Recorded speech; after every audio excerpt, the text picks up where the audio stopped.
Merhaba arkadaşlar, kanalıma hoş geldiniz. Bu videomda da sizinle bebek yeleği çalışması yapacağız. 1,5-2 yaş grubu arası bebek yeleği çalışması yapacağız arkadaşlar. Bu bebek yeleğimizi Alize Baby Best'te çalışacağız. Anti peeling özellikle 100 gram ağırlığında, 240 metre uzunluğunda. İpimizin kolor numarası yani renk numarası 514, lot numarası 714 400. Evet, bu ipimizin şiş numarası arkadaşlar 4 ila 5 arası. Ben 4,5 numaralı şişimizde öreceğim.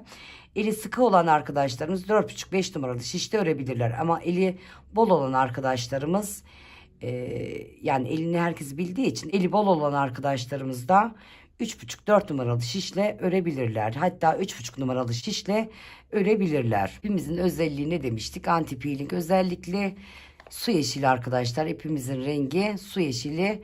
Kadife gibi bir ip. Çok güzel bir ip. Alize'nin ipleri genelde Nakon'un Alize'nin ipleri özellikle bebe yünleri çok güzel oluyor. Evet, ne demiştik? Güzel bir bebek yeleği çalışması yapacağız. Bu bebek yeleği çalışmasında arkadaşlar şöyle 76 tane ilmek attım, hazırladım. 1 2 3 4 diş haroşa oluşuncaya kadar ördüm. 4 diş haroşadan sonra roba ayrımına başlayacağız ve ilk düğme ilimizi açacağız. Evet, erkek çocuğu için örecek olan arkadaşlarımız sol tarafta, kız çocuğu için örecek olan arkadaşlarımız da sağ tarafta düğme iliğini açacak. Ben erkek çocuğu için öreceğim için sol tarafta düğme iliğini açacağım. Unisex bir model, yani kız çocuğuna da erkek çocuğuna da bu modeli örebilirsiniz. Renk değiştirerek örebilirsiniz veya da ayrı renkte de örebilirsiniz. Erkek çocuğuna da kız çocuğuna da su yeşili güzel gidecek bir renk. Evet, ne demiştik? 1 2 3 4 diş haroşa oluşturuncaya kadar ördüm. İlk düğme ilimizi açıyoruz. Aynı zamanda da roba ayrımlarına başlıyoruz. Evet, ilk 7 ilmeğimizde son 7 ilmeğimiz arkadaşlar patımız olacak. Patımızı ne yapıyoruz? Haroşa olarak devam edeceğiz. Evet, ilk düğme ilimizi açmak için 1 2 3 ve 4 ilmek ördükten sonra bir doladık. 5. ile 6. ilmeğimizi ne yapıyoruz? Kesiyoruz. Ve 7. ilmeğimizde düz örüyoruz. 1 2 3 4 5 6 7 ilmek patımız demiştik. 4 ilmekten sonra doladık. 5. ile 6. ilmeğimizi kestik. 7. ilmeğimizi de ördük. Şimdi bakın arkadaşlar, ön tarafa patımızla beraber 15 tane ilmek bırakacağız. 8 ilmek bu tarafta öreceğim. 7 ilmek patımız. 1 2 3 4 5 6 7 ve 8. Evet, 7 ilmek patımızı ördük, 8 ilmek de düz ilmeğimizi ördük. Patımız haroşa gidecek arkadaşlar. Diğer tarafları düz olarak öreceğiz. Şimdi robamız için bir tane ilmek düz ayırıyoruz. Sağdan ve soldan gizli artırmalar yapacağız. Bakın, hemen sağından ve solundan gizli artırmalar yapacağız. Evet, gizli artırmamızı yapıyoruz. Bir tane ilmek düzümüzü ördük. Ne demiştik? Roba ilmeğimiz. Hemen tekrar gizli artırmamızı yapıyoruz. Ve 10 ilmek ne yapıyoruz? Kolumuz için örüyoruz. Bakın, 15 ilmek ön tarafta. Bir tane robamızı ördük. Robamızın sağından ve solundan artışlar yaptık. 10 ilmek kolumuz için öreceğiz. 1, 2, 3, 4, 5, 6, 7, 8, 9 ve 10. 10 ilmek düzümüzü ördük. Hemen bakın, roba ilmeğimizin altına hemen işaretleyiciyi koyuyoruz. Roba ilmeğimizi düz olarak devam edeceğiz. Sağından ve solundan gizli artırmamızı yapıyoruz. Hemen bu taraftan da gizli artırmamı yaptım. Arka tarafta 22 tane ilmek örüyoruz arkadaşlar. 1 2 3 4, tekrar sayalım yanlışlık olmasın. 1 2 3 4 5 6 7 8 9 10 11 12 13 14 15 16 17 18 19 20 21 ve 22. Evet, hemen bakın, roba ilmeğimizin altına hemen ayracımı takıyorum ki yeri belli olsun diye. Evet, hemen sağından gizli artırmamı yapıyorum. Roba ilmeğimi ördüm. solundan gizli artışımı yaptım. Kolumuz için kaç ilmekti? 10 ilmekti arkadaşlar. 1, 2, 3, 4, 5, 6, 7, 8, 9 ve 10. Evet. Hemen robamızın ilmeğini hemen ayrıca takıyoruz. Sağından robamızı ördük ve solundan bakın hemen artışımı yaptım. Bakın arkadaşlar. Sağından ve solundan artışımı yaptım. Şimdi 1, 2, 3, 4, 5, 6, 7 ve 8. Düz ilmeğimizi ördük. 2, 4, 6, 7. Robamız, patımız için kaç ilmekti? 7 ilmekti. 1, 2, 3, 4, 5, 6 ve 7. Tekrarlıyorum arkadaşlar. Ön tarafta 15 ilmeğimiz oldu. Kollarımızda 10 ilmeğimiz, arkada 22 ilmeğimiz, ön tarafta yani önlerde 15'er ilmek, arka tarafta 22 ilmek, kollarda 10'ar ilmeğimiz oldu. Şimdi arka tarafa dönüyoruz. Arka tarafta ne yapıyoruz arkadaşlar? Patımız hariç diğer tarafları ters örüyoruz. Patımız haroşa olduğu için patımızı düz öreceğiz. Yani 7 ilmeğimizi düz olarak başlayacağız. Arkadaşlar ben haroşayı düzden örüyorum. Tersten ören arkadaşlarımız da vardır. Haroşayı tersten örebilirler. Yani düzden de tersten de haroşamız aynı şekilde düşecektir. Şimdi bakın 2, 3, 4, 5, 6 ve 7. 2, 4, 6 ve 7. Patımızı ördük. Diğer tarafları yani artış yaptığımız, gizli artırma yaptığımızda dahil olmak üzere bütün ilmeklerimizi diğer patımıza kadar ters örüyoruz. Evet, patımıza ters örerek geldik. Sayalım 2, 4, 6 ve 7. Evet, ne yapıyorduk patımızda arkadaşlar? 1, 2, 3, 4, 5, 6 ve 7. Yani patımızı haroşa örüyorduk. Lastiğimizi. Evet, dönüyoruz. Bir daha beraber yapalım arkadaşlar. Daha sonra ben roba artışın yani roba bitimine kadar öreceğim. Daha sonra devam edeceğiz. Evet, bakın. İlk ilmeğimi örmeden aldım.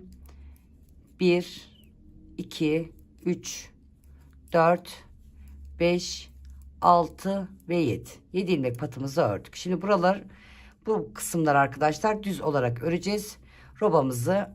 Patımızı haroşa öreceğiz. Evet, 7 ilmek haroşamızı ördük.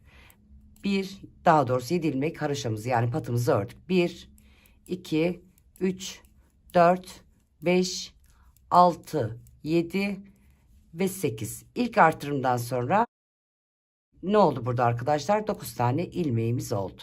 Şimdi hemen gizli artırmamızı yapıyoruz. Sağdan ortadaki roba ilmeğimizi örüyoruz ve soldan da gizli artırmamızı yapıyoruz.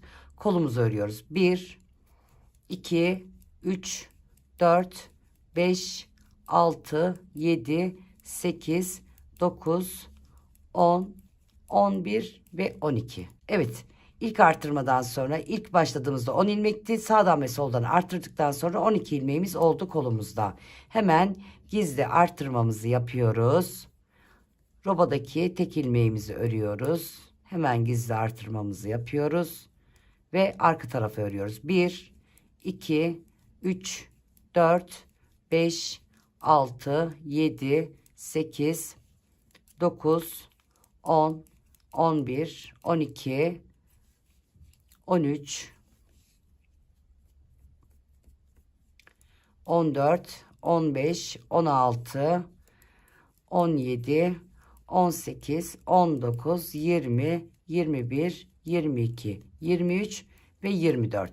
22 ilmeğimiz vardı. İlk artırmadan sonra 24 ilmeğimiz oldu. Sağdan ve soldan artırdık. Evet, roba ilmeğimize geldik. Hemen artışımızı yapıyoruz.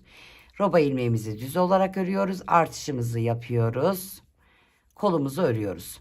1, 2, 3, 4, 5, 6, 7, 8, 9, 10, 11 ve 12. 12 ilmeğimiz oldu kolumuzda. Hemen roba artışımızı yapıyoruz. Bir ilmek düzümüzü ördük. Roba artışımızı yaptık. Robamızın artışını sağdan ve soldan artışımızı yaptık. 1, 2, 3, 4, 5, 6, 7, 8 ve 9. 8 ilmek düzümüz vardı. 9 ilmek oldu. Hemen patımızı örüyoruz. Yani patımızın haroşasını örüyoruz. 7 ilmek haroşamızı örüyoruz. Evet, arka tarafta ne yapıyorduk arkadaşlar? İlk 7 ilmeğimizde son 7 ilmeğimiz haroşaydı. 1, 2, 3, 4, 5, 6 ve 7. 2, 4, 6, 7. 7 ilmek düzümüzü yani haroşamızı ördük. Diğer haroşamıza kadar yani patımıza kadar ne yapıyoruz? Bütün ilmeklerimizi ters örerek devam ediyoruz. Evet, ters örerek patımıza kadar geldik. Sayalım. 2, 4, 6 ve 7. 7 ilmek neydi? Patımızdı. 1, 2, 3, 4, 5, 6 ve 7. 7 ilmek düzümüzü ördük ve döndük. Bakın arkadaşlar. 76 ilmekle başladık. 4 haroşadan sonra düğmeliğimizi açtım ve roba ayrımlarına başladık. 2 defa beraber roba artışlarını yaptık arkadaşlar. Şimdi roba artışlarına bu şekilde devam ediyoruz. Yani sağdan ve soldan artışlarımızı yapıyoruz. Robamızın bakın düzü sabit olarak gidiyor. Sağdan ve soldan artışlar yaparak roba artışlarına devam ediyoruz. Şimdi 2 defa artış yaptık beraber. Ön tarafta 17 tane ilmeğimiz oldu. Kollarda 14 ilmeğimiz oldu. 10 ilmekte 14 ilmeğimiz oldu. Arka tarafta 22 tane ilmeğimiz vardı. 26 tane ilmeğimiz oldu. Kollarımızda ne demiştik? 14 ilmeğimiz oldu. Önlerde 17 tane ilmeğimiz oldu. Evet, bu şekilde roba artışlarımıza devam edeceğiz. Evet, şöyle bakalım, 19 kez arttırdım. Son arttırmayı yani 20. arttırmayı da beraber yapalım diye videoyu başlattım arkadaşlar. Bakın, çocuk gelişimi farklı olduğu için ben 20 arttırma yaptım. Siz 18 arttırmada da bırakabilirsiniz. Tabii ipiniz de önemli, şişiniz de önemli. Yani çocuğunuza, bebeğinizi ölçerek bunu yaparsanız daha sağlıklı olur diye düşünüyorum. Evet. Ne demiştik? 20. artırmayı beraber yapalım ve ben ikinci düğmeliğimi de açtım. Şu şekilde göstereyim. 1, 2, 3, 4, 5, 6, 7, 8, 9, 10, 11, 12, 13. 13 diş arayla da düğmeliğimizi açacağız. 13 diş aralık verdim. 13 dişten sonra ikinci düğmeliğimi açtım. Şimdi son roba artırımını beraber yapalım. Daha sonra kol ayrımına geçelim. Dediğim gibi arkadaşlar, çocuk gelişimi farklı olduğu için siz 18'de bırakabilirsiniz. 20 yapabilirsiniz. 17'de bırakabilirsiniz. 19'da bırakabilirsiniz. Siz kendi çocuğunuza ölçerek ya da kime örüyorsanız ona ölçerek yapabilirsiniz. Benim 1,5-2 yaş grubu oldu. Yani yaş grubuna göre başlangıç noktası aynı. Yani ilmek sayımız aynı. Sadece roba kısmında işte 18, 17, 19 roba kısmına siz kendiniz karar vereceksiniz. Daha sonra kol ayrımına geçeceksiniz. 2, 4, 6, 7. Evet, pardon, patımızı ördük. Son artışı beraber yapalım. Arka taraftan kolun haroşasına başlayalım. Kolumuzu örelim. 2-3 diş veya 3-4 diş haroşa yapacağım kola. Kolu keseceğim ve beden çalışmasına geçeceğiz. Bedende bonbon şekeri modelini uygulayacağım. Beraber başlatacağız. Şimdi şu ilk artırmayı beraber yapalım. Tekrarlamış olalım. Evet. Gizli artırmamızı yapalım. Robamızı ördükten sonra diğer gizli artırmamızı sağdan ve soldan artırmamızı yaptık. Şimdi diğer tarafta da aynı şekilde artırmalara devam edelim. Arka tarafta kol kısmının haroşasına başlayacağız arkadaşlar. Kolu bitirdikten sonra bedeni birleştireceğiz. Evet, robamıza geldik. Robamızda artışımızı yapalım. Robamızı örelim. Artışımızı yapalım. Evet, bu şekilde artışlarımızı yaparak gidiyoruz.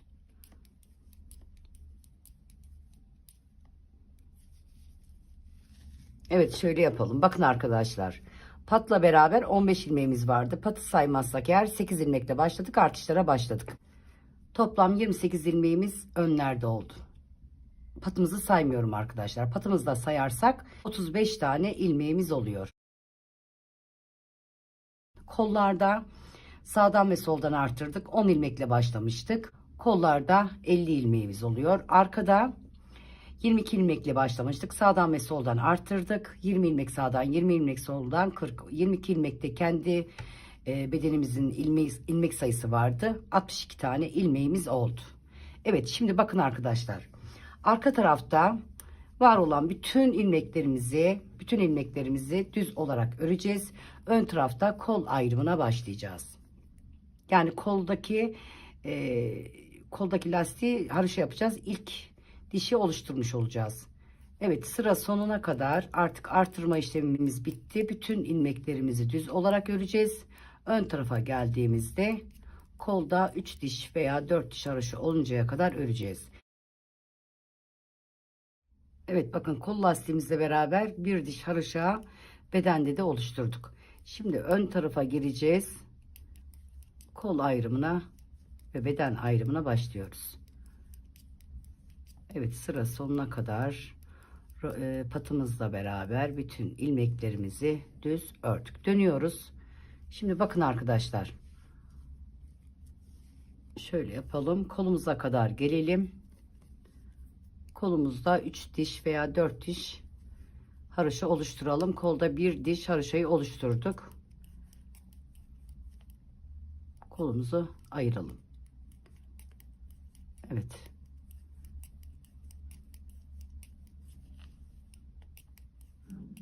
Kola doğru geldiğimizde robadaki tek ilmeğimizi bedene bırakacağız.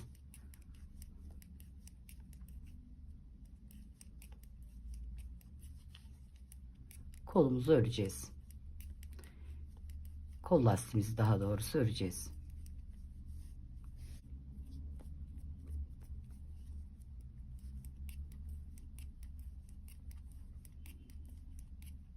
Evet, bakın. Robamızdaki ilmeğimiz. Onu ön tarafa aldık. Şimdi burada şöyle yapalım isterseniz. Karıştırmadan gidelim. Şu şekilde alalım. Artık kolumuza başladık. Robamızdaki ilmeğimizi öne aldık.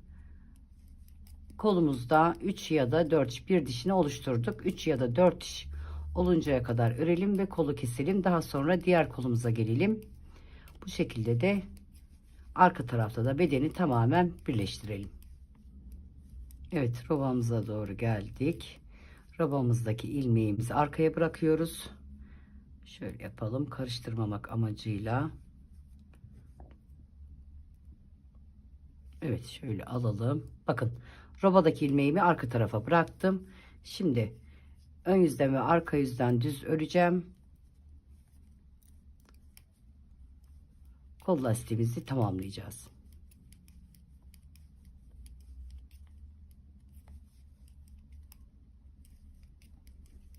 Evet, bakın 3 diş haroşamız oluştu. Şimdi ön taraftan öreceğim. Arka taraftan örerek keseceğim için dördüncü diş arka tarafta keserken oluşacak. 4 diş haroşamız olacak. Bakın arkadaşlar, 1 2 3. Şimdi arka taraftan keserken dördüncü diş haroşamız oluşacak. Evet, dönüyoruz. Döndük. Örerek kesiyoruz. İlk ilmeğimi aldım.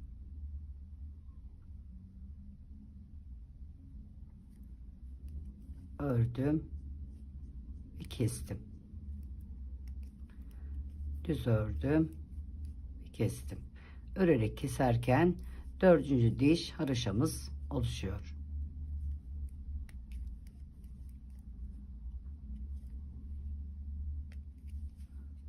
Evet, bakın ördük. Arkadaki ilmeği üzerinden atlattık. Evet, örerek kesme tekniğini uygulayarak sıramızı tamamladık. Yani kolumuzu kestik. Bakın şöyle göstereyim. Dördüncü diş haroşamız da keserek oluştu. Şimdi bakın arkadaşlar.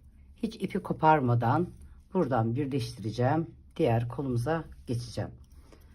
Şimdi bunları çıkaralım. Bunlara gerek yok artık.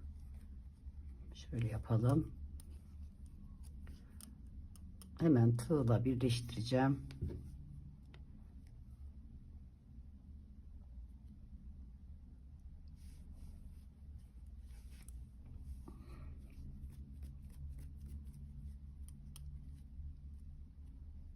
Buradan uçtan alalım. Bu biraz kalın oldu. Evet, o biraz kalın oldu. Şöyle yapalım. Evet. Bakın. Buradan hemen şöyle kenardan aldım.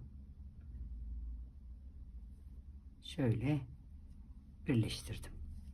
Bakın. Bu zincir görünümlü yerlerden aldım. İçine girdim. Dikkat edelim.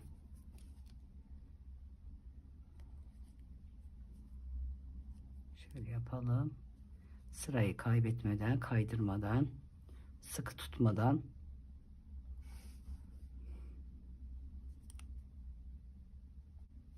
Evet, sıkı tutmayalım arkadaşlar. Bakın. Alt tarafa çekmesin. Şöyle sırayla aldım. Buradan da girelim şöyle. Bakın şuradan. Karıştırmayalım. Şuradan şöyle. Evet, şurayı kaydırmayalım.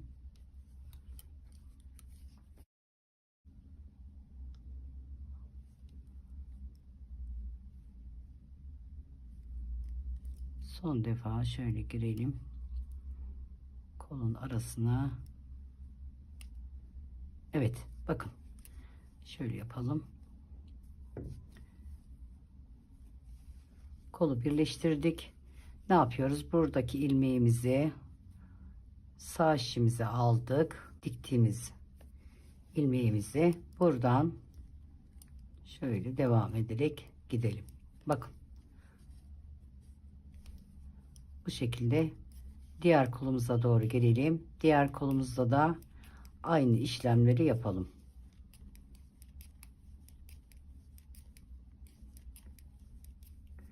Evet, diğer kolumuza geldik. Buradaki robamızı arka tarafa alıyoruz. Bakın, roba ilmeğimizi arka tarafa aldık. Karıştırmamak için şöyle yapalım. Diğer kolumuza başladık. Evet, bakın buradaki robamızı ön tarafa bıraktık ve dönüyoruz. Karıştırmamak için bu şekilde alalım. Şimdi 4 diş haraşo oluşuncaya kadar, daha doğrusu 3 diş haraşo oluşacak. 4. dişte arkadaşlar burada keserken burada 4. dişimiz oluşacak. Şimdi ben bu kolu da tamamlayıp hemen dönüyorum. Buradaki ilmeğimizi sağ şişimize aldık. Evet, sağ şişimizi aldık. Düz örerek diğer tarafa gelelim. Şimdi arkadaşlar ön tarafta 6 sıra düzümüz oluşacak ve modelimize başlayacağız. Bonbon şekerine başlayacağız. Bonbon şekerinin birçok ismi var ama şu an aklıma gelmedi. Bonbon şekerini yeleğimize uygulayacağız.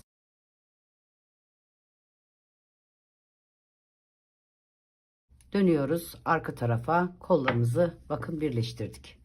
Bu şekilde arka tarafa döndük.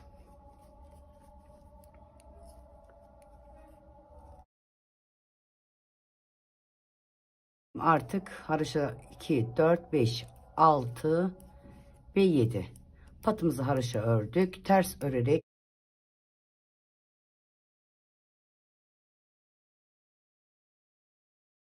örüyoruz. Ters örerek gidiyoruz, pardon. Şimdi ön tarafta 2 sıra düzümüz oluştu. 4 sıra daha öreceğiz. Yani ön taraftan düz, arka taraftan ters olmak üzere öreceğiz. Yalnız düğme iliklerimizi unutmayalım arkadaşlar. 13 diş arayla yapacağız düğme iliklerimizi. Şimdi ön tarafa geldiğimizde 3. sırada olacağız. 3, 4, 5, 6 ön tarafta modelimizi koyacağız. Dediğim gibi 2. sıradayız şu an. Hem beden birleştirmesi yaptık. 2, 4, 6 ve 7. Patımızı unutmayalım. Haroşa örmeyi. Evet. Geldik. Şöyle yapalım. Bir bakalım önce. Evet, şöyle bakalım. Kolumuzun işlemi bitti. Yani kolumuzu bitirdik. Beden çalışmasına geçtik. Buradaki ayraçlarımızı çıkaralım artık. Şöyle göstereyim. Bakın arkadaşlar. 2 sıra düzümüz oluştu. 4 sıra düzümüz daha öreceğiz. Ön taraftan düz, arka taraftan ters olmak üzere 6 sıraya tamamlayacağız. Daha sonra modelimize geçeceğiz. Ne yapacağız? 4 1 2 4 sıra daha öreceğiz. Yani ön taraftan düz, arka taraftan ters olmak üzere. Daha sonra modelimize geçeceğiz. Şimdi ben 6 sıra düzü tamamlayıp hemen dönüyorum. Evet. 1 2 3 4 5 6 6 sıra düzümüzü oluşturduk. Bakın arkadaşlar. 6 sıra düzden sonra modelimize bonbon şekeri, balon, yani birçok ismi var bu modelimizin. Modelimize başlıyoruz. Şimdi bakın. Patımızı, 7 ilmek patımızı yani haroşamızı örelim. 1 2 3 4 5 6 ve 7. Bakın arkadaşlar, tek sayıda oluşacak. Benim 124 tane ilmeğim var. Bir tane ilmeği arada kaybedeceğim. 123 tane ilmeğimiz olacak. Yani bu modelimizin tek sayıda olması gerekiyor. Bakın şimdi modelimize başlıyoruz. 7 ilmek haroşamızı ördük. 8. ilmekte bakın düze başlar başlamaz patımdan hemen sonra modelimize başlıyoruz. 1 2 3 ve 4 çıkardım. Bakın 4 tane 4 ilmeğimi sökerek geldim. Şu şekilde göstereyim. Buradan örerek hepsini birlikte aldım. Arada 1 2 ve 3 ilmeğimi ördüm. Bakın söktüm. 1 2 3 ve 4 ilmeğimi söktüm. Bakın bu şekilde 1 2 ve 3 ilmeğimizi ördük. Daha sonra 1 2 3 ve 4 ilmeğimizi sereyim. Bakın arkadaşlar 1 2 3 4 daha sonra alttan girerek ördük. 1 2 3 ilmeğimi ördüm. Buna dikkat edelim arkadaşlar. 3 ilmek örüyoruz. Daha sonra 1 2 3 ve 4 söktük. Alttan girerek aldık. 1 2 3 söküyoruz. 1 2 3 ve 4 söktüm. Hemen alttan girdim. Bakın arkadaşlar, alttaki ilmekten giriyorum. Hepsini birlikte ördüm.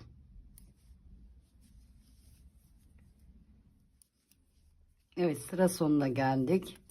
Bakın aldık. Bakın 1 2 ve 3. Bakın arkadaşlar, son bonbon modelini yaparak bitiriyoruz. Yani o şekilde sayarak gelirseniz kaç ilmek kaynatacağınız, yani kaç ilmek eksilteceğinizi bulabilirsiniz. 1 2 3 4 söktük. Hepsini birlikte ördük. Bakın patımızı örüyoruz. Arka tarafta var olan bütün ilmeklerimizi tamamıyla ters örüyoruz. Patımız hariç, patımızı haroşa örüyoruz. Arka tarafı ters örerek devam ediyoruz. Bakın arkadaşlar, şimdi yine 6 sıra düz oluştuktan sonra modelimizi kaydıracağız. 2 4 6 ve 7. Arka tarafta ters, ön tarafta düz olmak üzere tekrar 6 sıra düzümüzü oluşturalım. Daha sonra tekrar modelimize geçeceğiz. Modelimizi kaydırarak devam edeceğiz. Yani bir sıra hemen başlatacağız. Bir sıra kaydırarak devam edeceğiz. O şekilde modelimize devam edeceğiz. Şimdi arka taraftan ters, ön taraftan düz olmak üzere alt sıramızı tamamlayalım. Bakın birinci sıramız 1 2 3 4 5, 6. sırada modelimizi koyacağız. Evet, ben 6 sıra düzü tamamlayıp hemen dönüyorum. Bakalım, 6 sıra düzümüzü oluşturduk. Şimdi burada da 1 2 3 4 5 6 7 8 9 10 11 12 13, üçüncü düğmeliğimizi açacağız ve ikinci modelimize, yani kaydırma işlemiyle ikinci modelimize geçeceğiz. Evet, bakın 1 2 3 ve 4 doladık. 5 ve 6. ilmeğimizi kestik. 7. ilmeğimizi ördük. 2 4 6 ve 7. Şimdi bakın, modelimizi kaydıracağız arkadaşlar. Burada 1 2 ilmek düz öreceğiz. Buradaki bakın, modelimizin 3.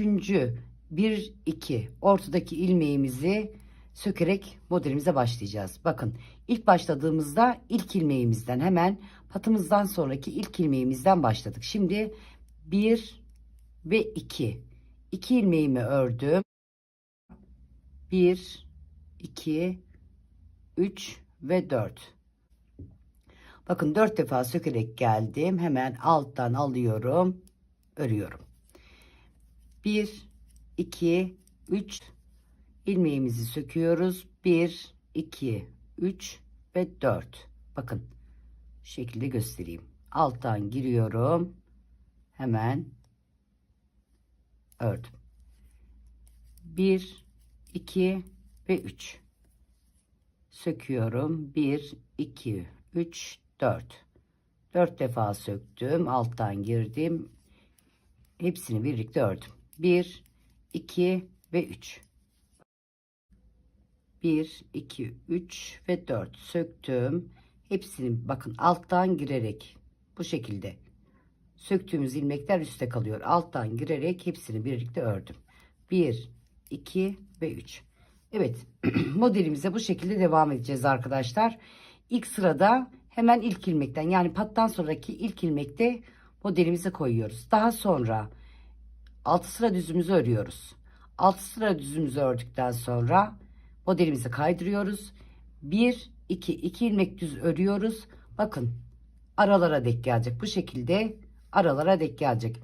Burada hemen ilk ilmekte başlamıştık. İlk modele başlarken ilk ilmekte başlamıştık. İkinci modele geçerken 1 2 ilmek düz ördük. Modelimizi koyduk. Daha sonra aralarda tekrar 3 ilmek düz modelimizi koyuyoruz. 3 ilmek düz modelimizi koyuyoruz. Şimdi bu şekilde devam edeceğiz arkadaşlar. Sırayla birinde ilk ilmekte, diğerinde 2 ilmek örüp öreceğiz. Birinde ilk ilmekte, diğerinde 2 ilmek örüp modeli koyacağız. Bu şekilde modelimize devam edelim. Evet, sıra sonuna geldik. 1 2 ve 3 söküyoruz. 4 ilmek söktük. Bakın alttan girdik ve ördük. 1 2 ve 3. Bakın söktüm. 1 2 3 ve 4. Alttan girerek ördük. 1 2. Bakın 2 ilmekle başlayıp bu şekilde daha sonra modelimizi koymuştuk. Daha doğrusu sökme işlemine geçmiştik. Sökme işlemini yaptık. 2 ilmeğimizi ördük. Patımızı ördük. Tekrar 6 sıra düze tamamlayacağız. Bakın arkadaşlar, 6 sıra düze tamamladıktan sonra ne yapıyoruz? Tekrar ilk ilmekten, patımızdan sonraki ilk ilmekle başlıyoruz. Daha sonra 6 sıra düz örüyoruz. Patımızdan sonra 2 ilmek düz örüyoruz. Modelin sökme işlemini yapıyoruz. Yani sırayla bu modeli bu şekilde devam edeceğiz. Bakın arkadaşlar, bir de şunu söyleyeyim ben. Koltuk altında artırma yapmadım ben. Sadece diktiğimiz ilmekle beraber. Bakın, diktiğimiz ilmeği araya aldım. İlmek arttırmadım. 28 ilmek, 62 ilmek ve 28 ilmek. Bu şekilde. Birer de ilmek kollardan dikişten geldi. 1, 2, 3, 4. 4 ilmek de robadan ekledik. Toplam bu düzlerden patı saymıyoruz. Düzlerde 124 tane ilmeğimiz oldu. Bu modeli düşürebilmek için bakın arkadaşlar, modeli ne yaptım? Bir ilmek eksilttim. 124 ilmeğim vardı. 123 ilmeği düşürdüm. Siz başlarken modeli arkadaşlar bakın. Sıra düzünüzü sayacaksınız. Patları karıştırmayacaksınız. Bir düz, 1 3 1 3 1 3 1 3 diyerek gelin. Daha sonra bakın son ilmeğiniz 3 1. Burada bitecek. Yani sayarak giderseniz ya da buraya geldiğinizde arkadaşlar bakacaksınız kaç ilmeğiniz fazla var. 1 veya 2. Hemen geri geldiğinizde bir tane ilmeğinizi veya iki tane ilmeğinizi eksilterek aralarda iki ilmeğinizi eksilterek veya bir ilmek fazlaysa bir ilmeğinizi eksilterek modelinize devam edeceksiniz ki model tam düşecek. Yani modele başladığımızda hemen ilk ilmekte burada başladığımızda son ilmekte de burada bitireceğiz arkadaşlar. Evet, şimdi ben dediğim gibi koltuk altında artırma yapmadım. Ben sadece dikiş yaptığım yerlerden birer ilmek aldım. Yani koltuk altlarında birer ilmek arttırmış oldum. Evet, ne demiştik? İlk sıramız arka taraf oluyor. Patımızı örelim ve ters olarak ilk sıramıza başladık. Şimdi birinci sıra burası arkadaşlar. 2 4 6 ve 7. Alt sırayı tamamlayacağız. Alt sırayı tamamladıktan sonra modelimize devam edeceğiz. Ne demiştik? Modeli kaydırarak devam edeceğiz. Şimdi alt sırayı tamamladıktan sonra ilk 8. ilmekte hemen başlıyoruz. Daha sonra alt sırayı tamamladığımızda 2 ilmek düzümüzü örüyoruz. Modelimize devam ediyoruz. Bu şekilde modeli tamamlayalım. İstediğim uzunluğa gelinceye kadar öreceğim ve haroşa lastikle kapatacağız.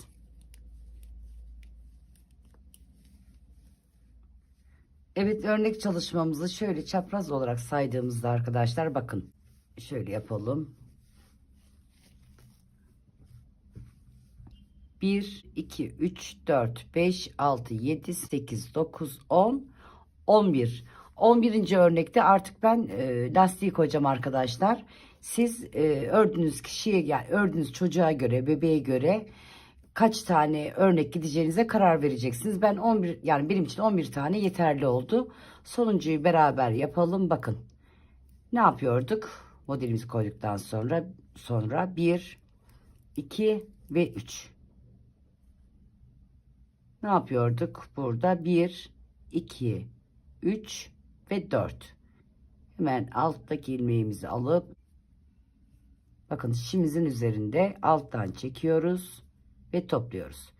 Şimdi diğer sırada ne yapıyorduk arkadaşlar? Diğer sırada hemen 2 ilmek örüyorduk. Yani kaydırarak yaptığımız için. Bakın diğer sırada da 2 ilmek ördükten sonra burada patımızdan sonra 2 ilmek ördükten sonra modelimize geçiyorduk. İlk sırada hemen patımızdan sonra ilk ilmekte modelimize geçiyorduk. Bakın son modelimizi yaptık. Patımızı örüyoruz. Dediğim gibi ben 11 kez tekrarladım. Yani 11 kez koydum modelimizi. Siz ördüğünüz bebeğe göre, çocuğa göre, ona göre ayarlayacaksınız. Arkadaşlar yaş grubunu robaya göre, yani bakın roba kısmına yaş grubu belirleyecek arkadaşlar. Şöyle göstereyim. Ben 2 yaş grubu ördüm. Siz 3 yaş, 4 yaş, 5 yaş bu robayı büyüterek gittiğiniz zaman, büyüterek uzattığınız zaman robayı yaş grubunu belirleyeceksiniz. İlmek sayısı aynı kalacak. Roba kısmında ben 20 kez artırdım. Siz 21, 22, yani yaş grubuna göre roba kısmını uzatacaksınız. Evet, şimdi arka tarafta önce robamızı örelim. Pardon, önce haroşamızı örelim, yani patımızı örelim. 2 4 6 ve 7. Arka tarafta ters olarak son 7 ilmeğimize kadar, patımıza kadar ters olarak gelelim. Son 7 ilmeğimizi ne yapıyoruz? Haroşa örüyoruz. Daha sonra lastiğimize geçiyoruz. Dediğim gibi arkadaşlar, siz robayı uzattıkça beden yaş grubunu büyüteceksiniz. Robayı kısa bıraktıkça yaş grubunu, beden kısmını küçülteceksiniz. Evet, sıra sonuna gelelim. Ön tarafta lastiğimizi şöyle yapalım. Evet, ön tarafta lastiğimizi koyalım. Evet, ters örerek geldik patımıza kadar. Patımızda haroşa örüyoruz ve ön tarafta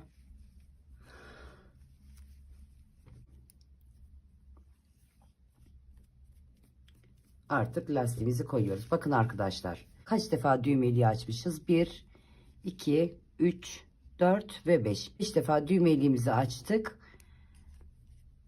ve patımızla beraber bütün ilmeklerimizi haroşa örüyoruz. 4 diş haroşa oluncaya kadar arkadaşlar. 4. dişi arka tarafta kolda yaptığımız gibi arka tarafta keserek bitireceğiz ve 4. dişimiz o şekilde oluşacak. Şimdi artık lastiğe geçtik. Ne demiştik? 11 kez modelimizi tekrarladık.